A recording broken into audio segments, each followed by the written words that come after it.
जय जगन्नाथ। आज आम बाहरिलु पुरी दर्शन जगन्नाथंकर से बेश देखापी समस्तंकर बहुत आग्रह थाए आमर भी बहुत आग्रह थिला से आज रथयात्रा विश्व प्रसिद्ध रथयात्रा जहाँ देखापी भक्त मानकर बहुत भिड़ थाए।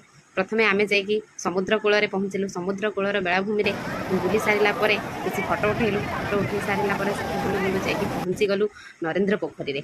नरेन्द्र पोखरी चारिपटे बुलिली। मुझे केवे नरेन्द्र पोखरी पाखक जाई नथिली। फैमिली सहित नरेन्द्र पोखरी चारिपटे बुलाबुली कलु। कर सारा सेठारु बाहरी गलु आमे भोजन खाइबापी। भोजन खाई सारा पुणी जाइकी गरम लगिला चलो टिके म्यूजियम आड़े बुली आसला।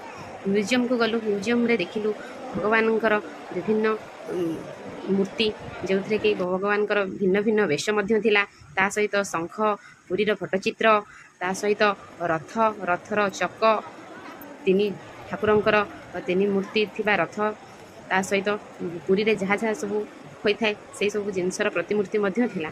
जगन्नाथंकर ये सब वेश देखि सारा मन को अतृप्त आनंद मिलला। जहाँ हो भगवानंकर प्रतिवेश तो मंदिर भितर देखी हेनी तार प्रति वेश को म्यूजियम रे देखी बहुत खुशी लगिला।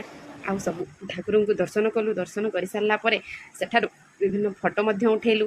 फोटो उठे सारी तापरे पुणी आमे आसी पहुँची गलु बड़ दांडरे। बड़ दांडरे पहुँचला रथ टणाटा समय भी हो जाइथिला। रथ टाणी तो बहुत आग्रह थिला किंतु दुर्भाग्यर कथा आमे रथ टाणी पारिलु नाही। एते भिड़ भितर छुआ को धरिकी तो पशिबा भी बहुत संभव थिला। भगवान को जहाँ हो दूर दर्शन कलु।